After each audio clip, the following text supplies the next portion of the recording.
Good morning बच्चों, welcome. आज Monday morning है, फीलिंग फ्रेश। तो फ्रेश फीलिंग में कोई फ्रेश वाला टॉपिक लेना चाहिए, है ना। फीलिंग आता है ना वैसे आपको। तो ये टॉपिक है आज का resonance.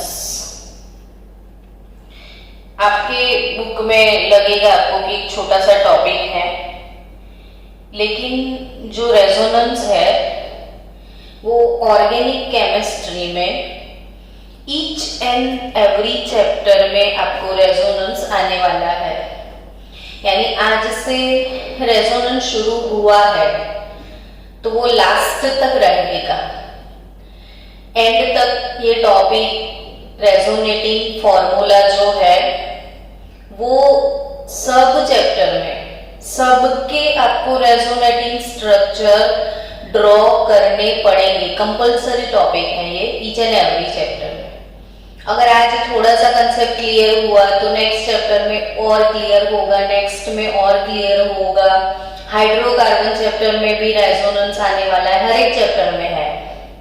So don't worry about that. लेकिन आपको समझ में 100% आएगा ये तो मैं बता ही सकती हूँ, क्योंकि मैं पढ़ा रही हूँ। आपको क्यों नहीं समझ में आएगा, है ना।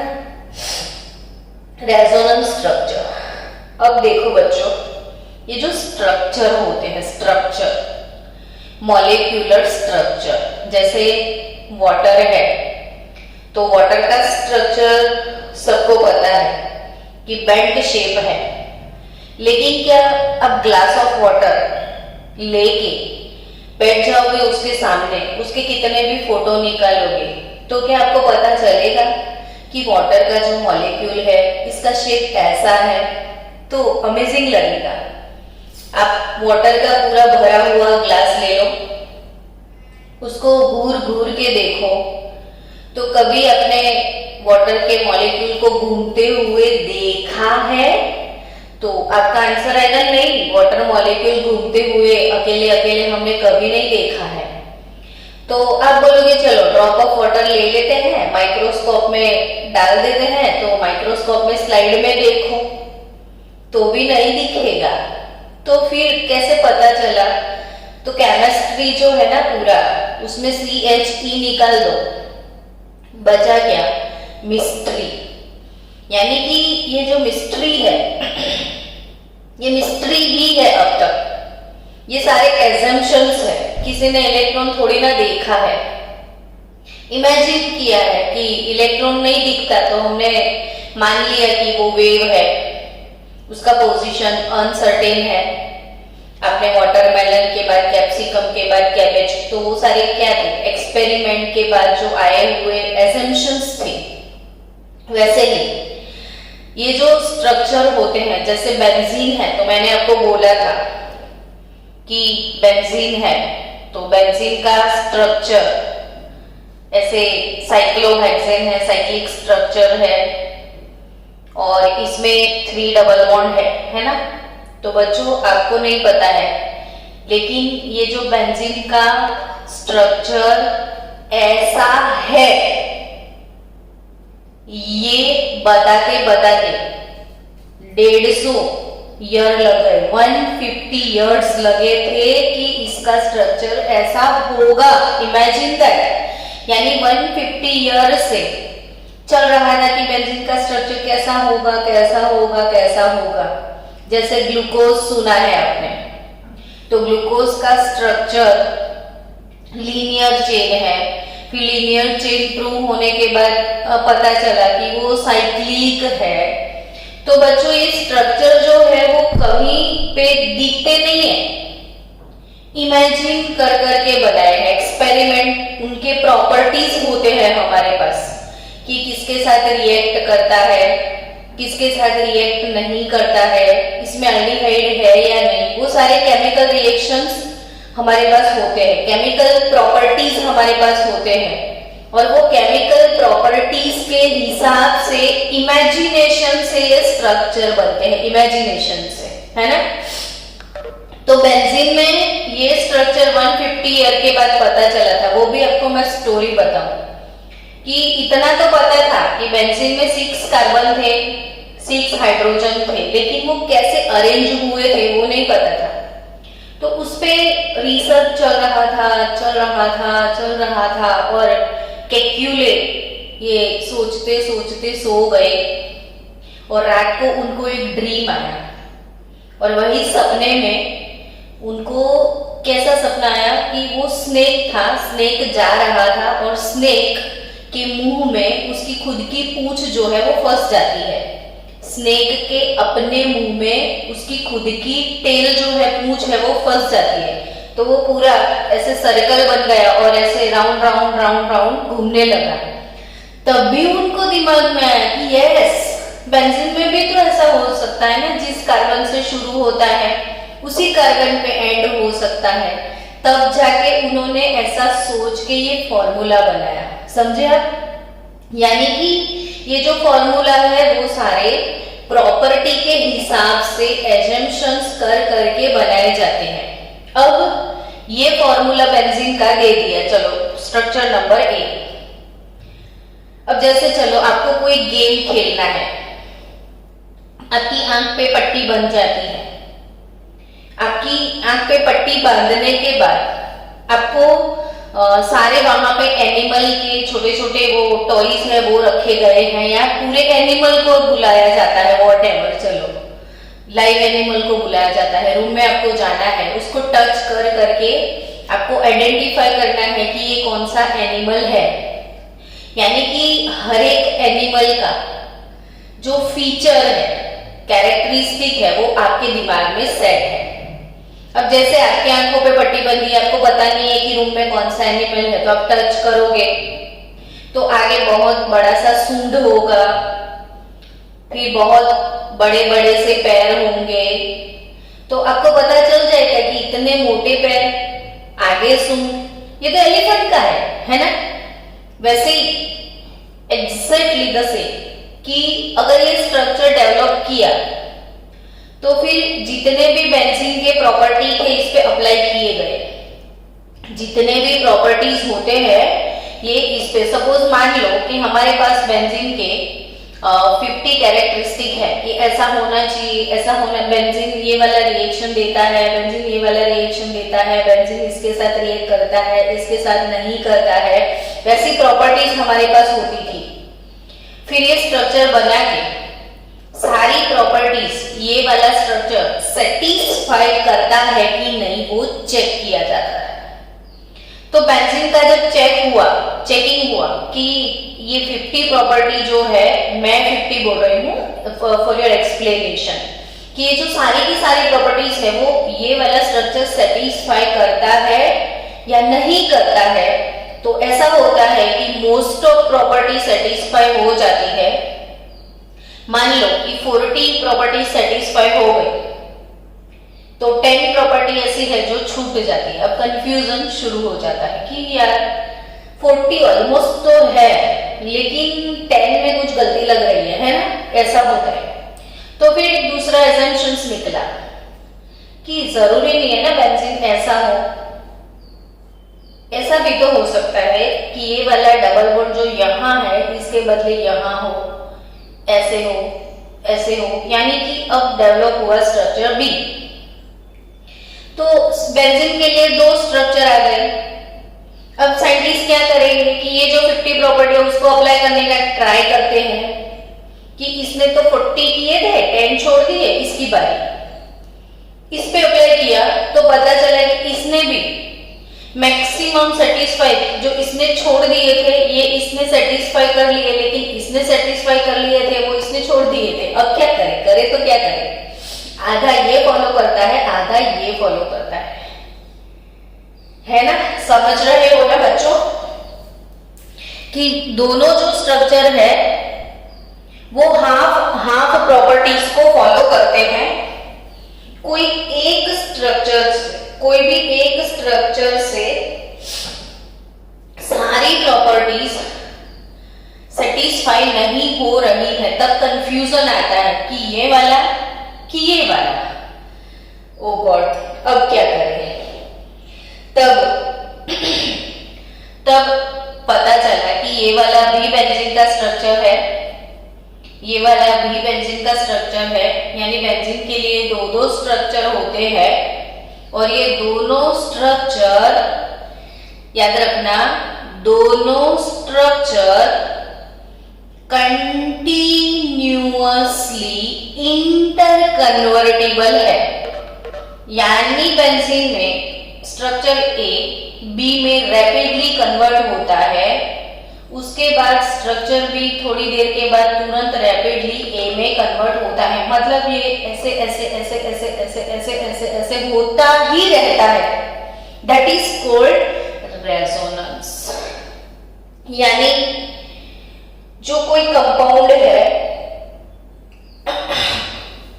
कोई कंपाउंड है, उसके मोर देन वन स्ट्रक्चर्स है, फिर से कोई कंपाउंड है, उसके more than one structure possible है और वो सारे स्ट्रक्चर एक दूसरे में कंटिन्यूअसली इंटरकन्वर्टिबल है, तो ये वाली फिनोमिना को रेजोनेंस बोलते हैं। मैंने जानबूझ के ये हिंदी में समझा रही हूं क्योंकि अपनी लैंग्वेज में हमको चीजें बहुत जल्दी समझ में आती है। फिर से समझो कि कोई स्ट्रक्चर है, कोई भी कंपाउंड है, उसके मोर देन वन स्ट्रक्चर, जरूरी नहीं हमारे पास यहाँ पे दो है, तीन भी हो सकते हैं, चार भी हो सकते हैं, बहुत सारे स्ट्रक्चर हो सकते हैं।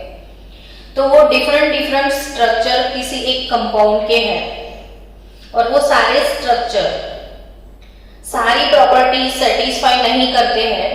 कोई एक 50%, कोई एक 40%, कोई एक सभी प्रॉपर्टी को सेटिस्फाई सब मिलके करते हैं। तब ऐसा मानते हैं हम कि ये सारे स्ट्रक्चर उस कंपाउंड के हैं, लेकिन सब एक दूसरे में रैपिडली इंटरकन्वर्टिबल है। ए भी होता है, फिर बी में आता है, बी फिर ए में जाता है, ए फिर बी में आता है, बी फिर ए में जाता है। समझे आप? तो उसी फिनोमिना को क्या बोलना है?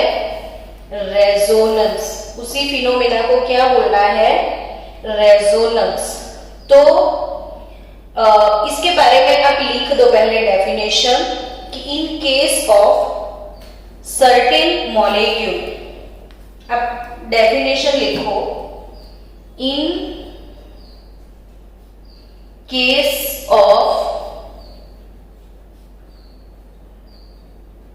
certain molecule, a single Lewis structure, a single Lewis structure cannot explain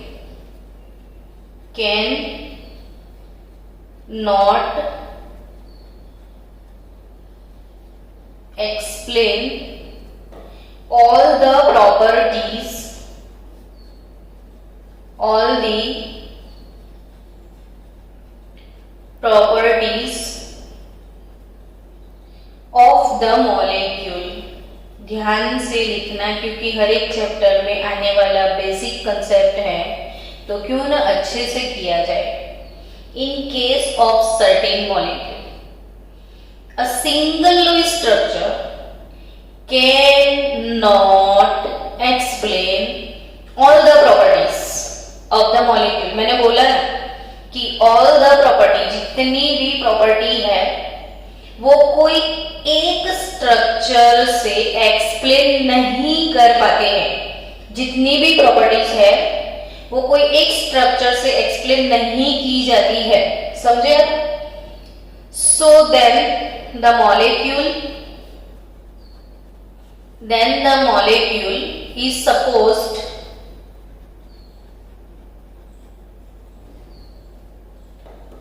to have many structures, supposed to have many structures, and each of which can explain each of which can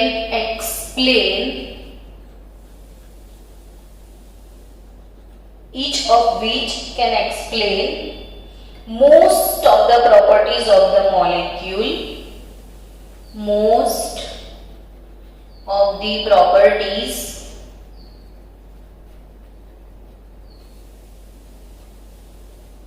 of molecule, but none can explain all the property, but none can explain all the properties. यानी कोई एक molecule जो है वो सारी की सारी property को कोई एक स्ट्रक्चर सब प्रॉपर्टी को एक्सप्लेन नहीं कर पाता है। कोई भी स्ट्रक्चर, भले वो 4-5 स्ट्रक्चर हो, लेकिन कोई भी स्ट्रक्चर पूरी की पूरी प्रॉपर्टी एक्सप्लेन नहीं कर पाता है, थोड़ी तो छोड़ देता है। Then the actual structure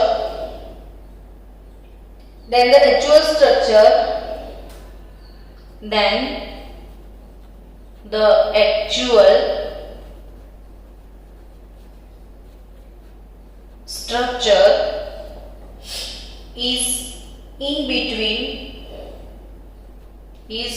between of all these contributing structure, then the actual structure कहाँ है वो नहीं पता चलता है, तो ये दोनों में से एक्चुअल कौन है नहीं पता है, तो ये दोनों एक दूसरे को कंट्रीब्यूटिंग है वैसा हम सोच लेते हैं। And this contributing structures is called resonance,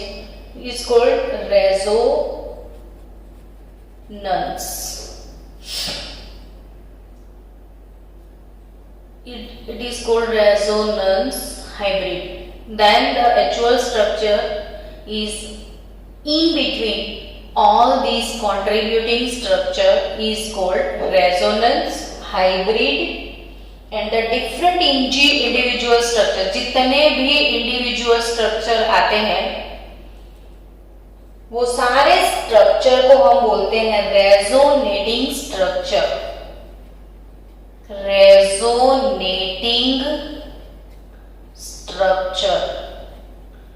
और इसके लिए एक दूसरा भी वर्ड है, कॉम्पिटिटिव लेवल की बुक्स में ये वर्ड मिले तो फिर आप फिर से टेंशन करने लगोगे ये क्या है, तो मैं बता देती हूँ कि कैनोनिकल फॉर्म बोलते हैं इसको, कैनोनिकल। तो रेजोनेटिंग स्ट्रक्चर और कैनोनिकल फॉर्म्स, और this phenomena is called resonance. ये कंटिन्यूअसली इंटर कन्वर्ट होने की जो फिनोमिना है उसे रेजोनेंस बोलते हैं।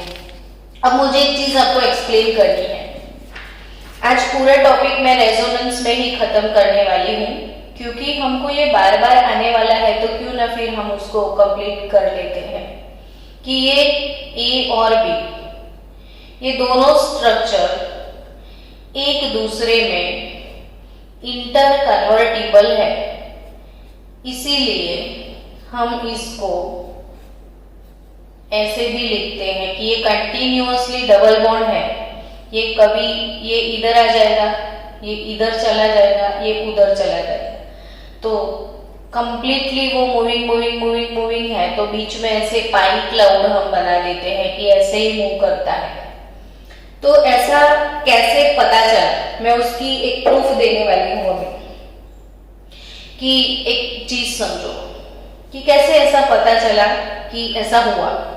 तो आपको कंपल्सरी सुनना है, याद भी रखना है कि ये बेंजीन है, ठीक है, इसमें ये डबल बॉन्ड है, ये डबल बॉन्ड और ये डबल बॉन्ड।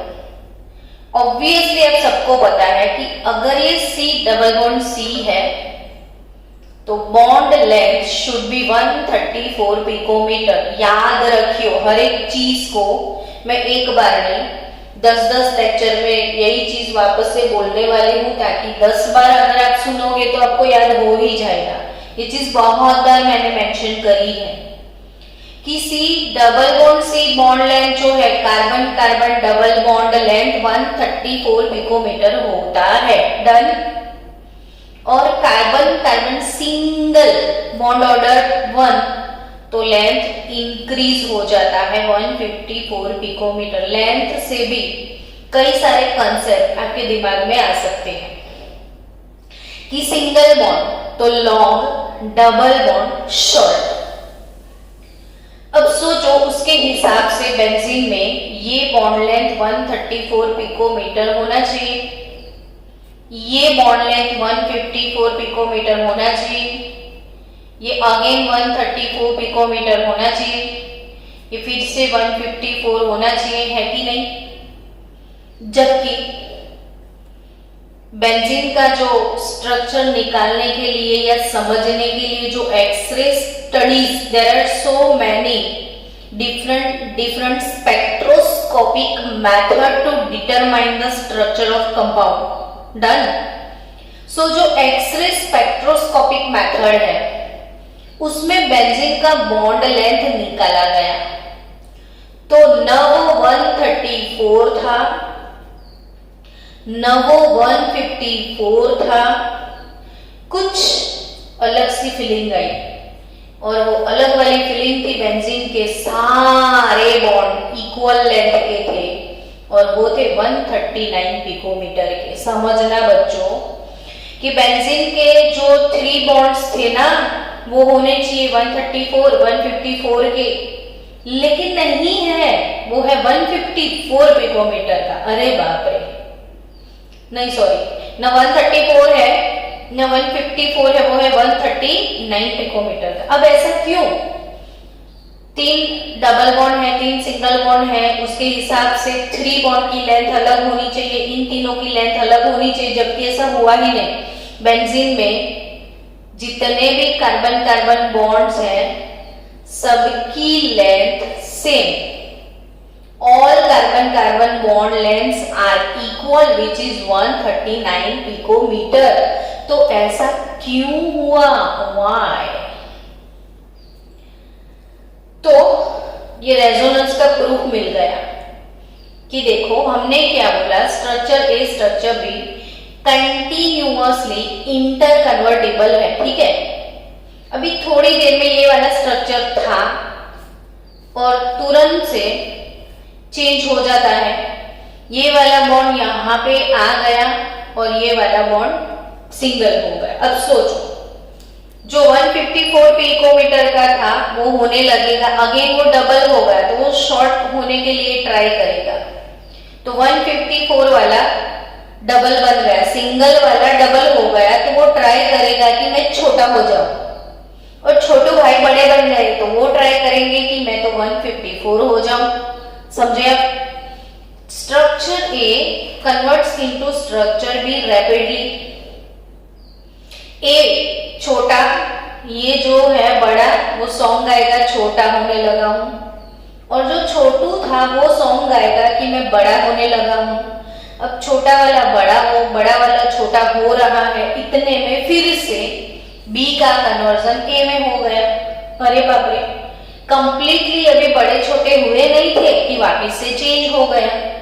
तभी तो इसीलिए ये दोनों के बीच में कि ये इंक्रीज हो रहा था, ये डिक्रीज हो रहा था, और दोनों यहां तक आए कि वापस चेंज हो गया, और इसीलिए ये इधर आएगा, ये इधर आएगा, तो सभी बॉन्ड लेंथ में सेम इक्वल मिली 139 पिकोमीटर।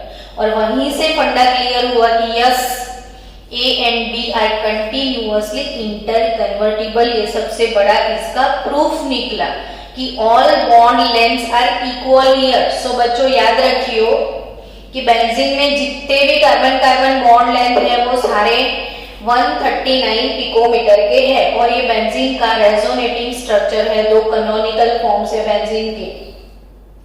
अब मैं आपको और एक इंटरेस्टिंग चीज सिखाने वाली हूं जो कि आपकी टेक्स्ट बुक में है।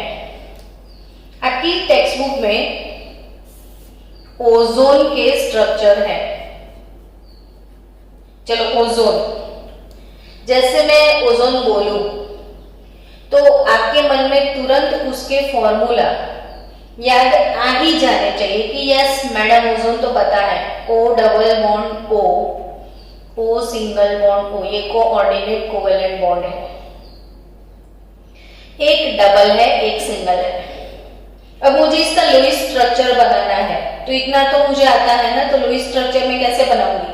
तो कोई भी एक बॉन्ड है यानी 2 इलेक्ट्रॉन है, तो इसमें 1 2 3 4 5 6 7 8 ऑक्टेट क्लियर हो गया, यानी इस पे एक लोन पेयर है।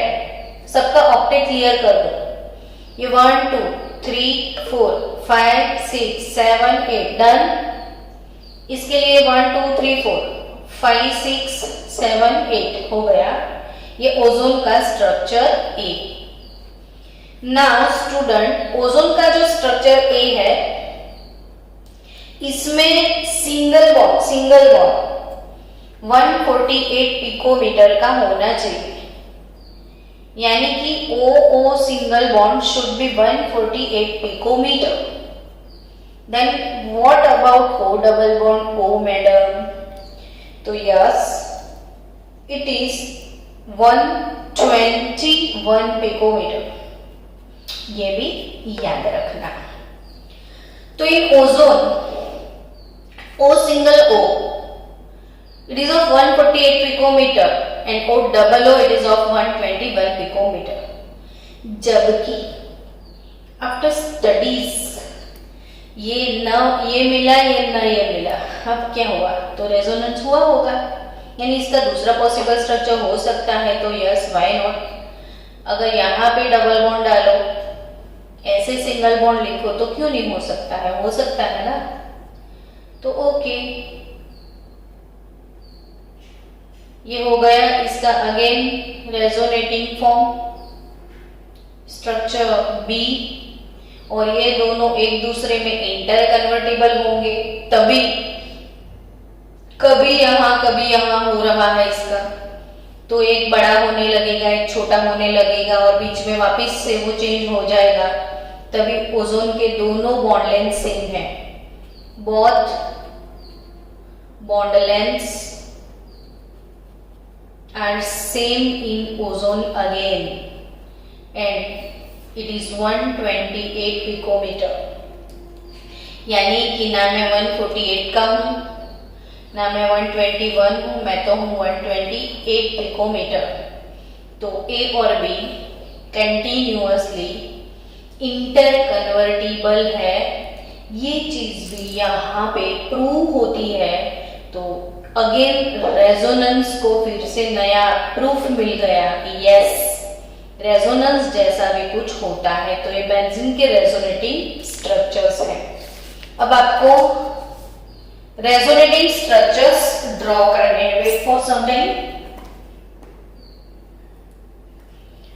एवरीथिंग इज ओके ना बच्चों? सब कुछ ठीक ठाक सा चल रहा है ना? अब हमको ड्रॉ करने हैं थोड़े बहुत रेजोनेटिंग स्ट्रक्चर। चलो सबसे पहले हम आज ड्रॉ करेंगे resonating structure of carbon dioxide. ये प्रिपेयर कर लेना, मैं एग्जाम में पूछने वाली हूँ। बहुत ही जल्द अनाउंसमेंट होने वाला है कि स्कूल में फर्स्ट एग्जाम लेने वाले हैं। फर्स्ट एग्जाम आपका होगा बच्चों, ये जो 11th वाला ईयर है वो कंसीडर करने वाले हैं गवर्नमेंट। ऐसा नहीं सोचेंगे कि जब स्कूल शुरू होगा तब से 11th, ऐसा नहीं है, आपका शुरू हो चुका है टर्म, इसलिए तो आपके यूनिट टेस्ट रखे थे। सो बच्चों according to online education 11th complete करना है और in a very short period there is a first exam of school. तो आप प्रिपेयर करते जाना सारे चैप्टर। अपन कितना सिलेबस रखेंगे फर्स्ट एग्जाम में? तो चैप्टर 1 2 3 4 5 6 7 यानी 1 to 7 चैप्टर होंगे, ठीक है? और हाइड्रोकार्बन। तो चलो सबसे पहले कार्बन डाइऑक्साइड के रेजोनेटिंग स्ट्रक्चर बनाते हैं। C डबल बॉन्ड को CO2 लीनियर शेप है। अब तो ये बाय हार्ट हो गया होगा। CO2 का शेप लीनियर है और जो कार्बन है वो sp हाइब्रिडाइजेशन में है। sp CO2 का कार्बन sp हाइब्रिडाइजेशन में है, दोनों साइड उसने पाई बॉन्ड बनाए हैं इसीलिए। अब इसका लुईस स्ट्रक्चर यानी डॉट भी मांगते हैं, तो डॉट बनाना का काम इजी है। देखो 1 2 3 4, कोई एक बॉन्ड तो 2 इलेक्ट्रॉन, तो 2 बॉन्ड तो 4 इलेक्ट्रॉन, तो 1 2 3 4 5 6 7 8 5 6 7 8 done. It is the formula of carbon dioxide. अब ध्यान से समझना कि ये जो ऑक्सीजन है वो अपने दोनों इलेक्ट्रॉन पेयर यहां पे डोनेट करेगा।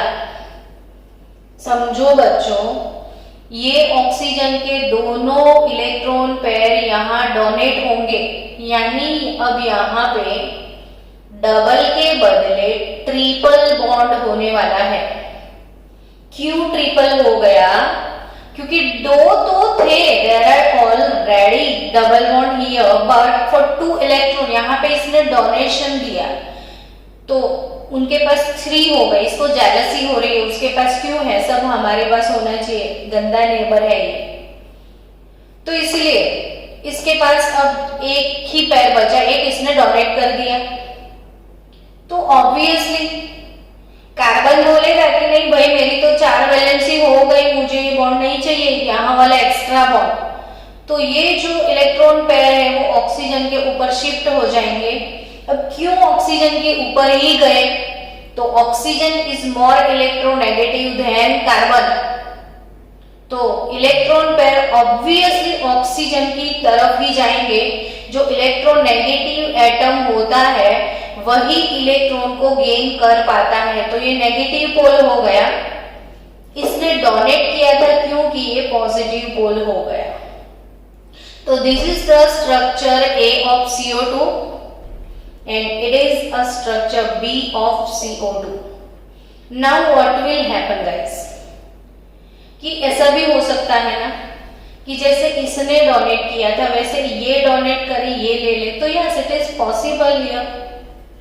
सी कि अगर इसने डोनेट किया यहाँ पे और ट्रिपल बॉन्ड यहाँ पे हो गया तो ऑब्वियसली ये गेन करेगा, तो इसके पास सिंगल बॉन्ड होगा। तो 1 2 3 4 5 6 7 8 और इसके पास इतने सारे इलेक्ट्रॉन है तो वो नेगेटिव, और इसने डोनेट किया है तो ये पॉजिटिव। तो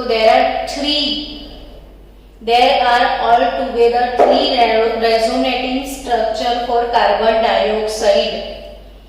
तो CO2 के 3 रेजोनेटिंग स्ट्रक्चर आपको एग्जाम में आराम से प्रज्ञा मैडम ऐसा क्वेश्चन पूछ सकते हैं कि draw the resonating structure of carbon dioxide.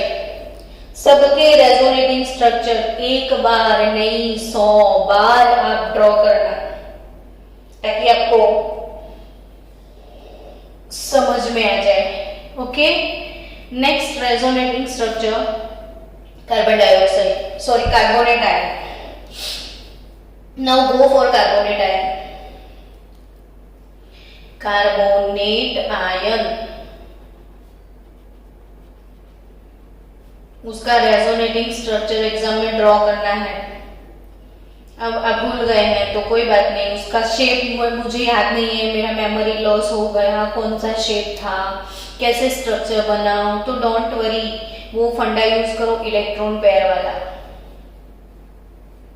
Half V plus M minus C plus A, तो प्लस A आएगा ना, तो half V for valence, carbon के वैलेंस में 4 इलेक्ट्रॉन, मोनोवैलेंट एटम कुछ भी नहीं है, नेगेटिव चार्ज -2 तो प्लस करना पड़ेगा। -2 का मतलब 2 इलेक्ट्रॉन हम गेन कर चुके हैं, मतलब कहीं और से हमने ले लिए हैं 2 इलेक्ट्रॉन, तो 6/2 3 इलेक्ट्रॉन पेयर, तो 3 पे कौन सा हाइब्रिडाइजेशन होगा? sp2। जब हमारे पास 3 इलेक्ट्रॉन पेयर है तो हाइब्रिडाइजेशन कौन सा होगा? sp2। अरे sp2 हाइब्रिडाइजेशन है तो ट्रायंगुलर प्लानर शेप है। ये चीजें तो प्रिपेयर करनी पड़े तो आराम से समझ सकते हो आप कि अगर हाइब्रिडाइजेशन sp2 है तो शेप कौन सा है? ट्रायंगुलर प्लानर शेप है। तो काम तमाम हो गया कि कार्बन बता दो। ट्रायंगुलर प्लानर शेप अब ड्रॉ कर लो, हो गया ना काम। तो ये हो गया ट्रायंगुलर प्लानर शेप, डन। अब ट्रायंगुलर प्लानर शेप जो है C के साथ साथ 3 ऑक्सीजन जो है वो इसमें कार्बन तो एक 1 2 3 बॉन्ड बना चुका है तो उसके तो 4 वैलेंसी होते हैं तो कहीं एक पे डबल लगा लो आप। Done for carbon now. Carbon का शेयरिंग भी कंप्लीट, हैप्पी फॉर्मूला है। अब सबके डॉट्स बनाने हैं तो 1 2 3 4 5 6 7 8। ये 1 2 3 4 5 6 7 8 यानी कि इसका भी सेम होगा। इन दोनों पे माइनस चार्ज है ना, -1 तो -2 तो लेकिन ये ओवरऑल लिखना है आपको -2। अब इसमें रेजोनेंस करवाओ तो इसी कोई नहीं है। देखो 3 टाइम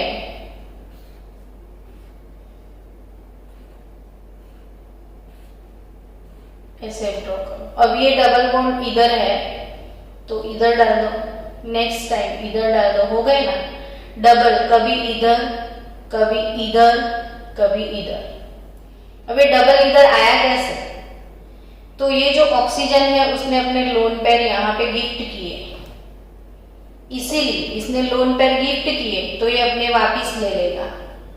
तो ये ऑक्सीजन के जैसे थे वैसे हो गए, इसने गिफ्ट कर लिए तो उसके पास अब 2 होंगे, एक उसने गिफ्ट किया। तो आई थिंक अब क्या करोगे? तो ये वाला ऑक्सीजन गिफ्ट करेगा तो इसके पास डबल बॉन्ड आ जाएगा, बाकी के 2 सिंगल हो जाएंगे। सिंगल वालों के पास 6 इलेक्ट्रॉन होंगे, डबल है तो 1 2 3 4 5 6 7 8। तो इसके ऊपर भी -2 चार्ज और इसका भी -2। तो A B C there are 3 resonating form of carbon dioxide. तो रेजोनेटिंग फॉर्म आपको समझ में आ गए हैं। N2O तो N2O नाइट्रिक ऑक्साइड NO और N2O नाइट्रस ऑक्साइड। तो इसमें है N double bond N double bond O। ये नेगेटिव ये पॉजिटिव। अब 1 2 3 4 और ये 1 2 इसके रेजोनेटिंग स्ट्रक्चर अब ड्रॉ करना, ट्राई करना, फिर मुझे भेजना कि ऐसे ऐसे हो सकता है। सो स्टूडेंट्स, मैंने CO2 के रेजोनेंस, मैंने बेंजीन के सिखाए, कार्बन डाइऑक्साइड के सिखाए, कार्बोनेट के सिखाए, ओजोन के सिखाए और एक सिखा देते हैं। चलो, कार्बोक्सिलिक एसिड के resonating structure R, single bond C, double bond O, single bond O, H। ये भी अच्छे से प्रिपेयर कर लेना। R COOH carboxylic acid, RCOOH carboxylic acid है। RCOOH क्या है? Carboxylic acid.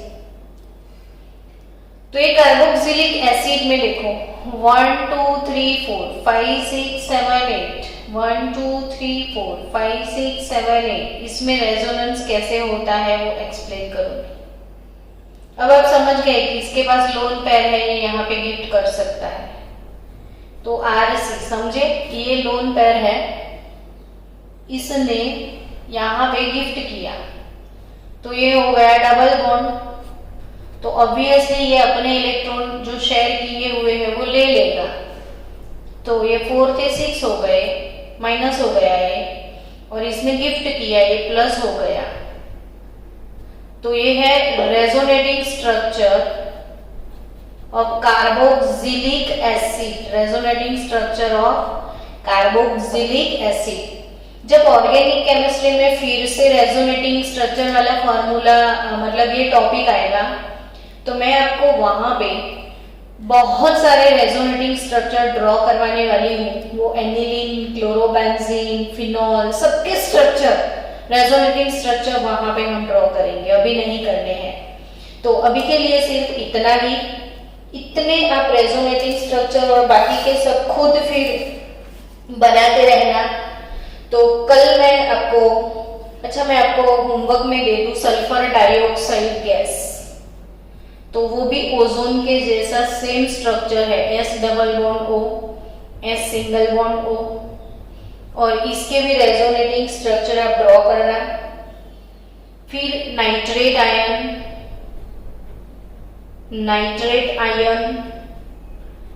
NO3-1, तो इसमें भी nitrogen N double bond O, single bond O, तो एक कोऑर्डिनेट कोवेलेंट बॉन्ड है, तो ये minus charge NO3 minus charge, इसके भी रेजोनेटिंग स्ट्रक्चर आप ड्रॉ करके मुझे भेजना। तो ये बहुत हो गए, इतने तो आप करना। और फॉस्फेट का PO4-3 के लिए भी होमवर्क, चलो आपका होमवर्क कौन सा है वो रिमाइंडर दे दूं मैं। फॉस्फेट, सल्फर डाइऑक्साइड और नाइट्रेट। और कल हम सीखने वाले हैं फॉर्मल चार्ज। कल का टॉपिक क्या है? Formal charge. तो कल सीखेंगे फॉर्मल चार्ज और बॉन्ड ऑर्डर, ताकि चैप्टर खत्म हो जाए।